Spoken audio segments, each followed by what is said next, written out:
Иницијатива за прогласување на 2 јануари и 2 мај за неработни денови, како и воведување на 7-часовен работен ден поднесува до владата на Република Македонија Синдикатот на работниците од управата, правосудните органи и Сдруженија на граѓани.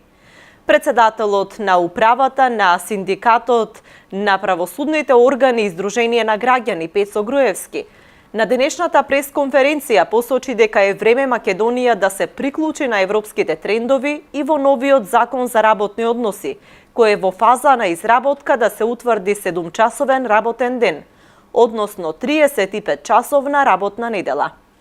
Со 7-часовното работно време ќе се врши подобра распределба на трудот, со намалувањето на работното време за 10,2% од секој работник. Теоретски ќе доведе до потреба од ангажирање на дополнителен број работници.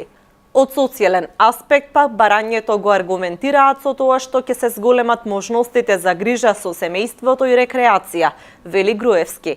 Во однос на иницијативата за измена на законот за празници, Груевски нагласи дека во 2007 година до тогашниот празник 2 јануари се укинал како неработен ден, додека годинава со одлука на владата повторно се прогласи како неработен. Реакциите за ваквата одлука беа позитивни кај вработените во администрацијата и стопанството. Бидејќи во овој период од годината работните процеси се сведени на минимум како во јавниот, така и во приватниот сектор. Од УПОС предлагаат 2 јануари повторно да биде прогласен за празник, а традицијата на одбележување на Меѓународниот ден на трудот да продолжи и покрај 1 и 2 мај да биде прогласен за неработен ден.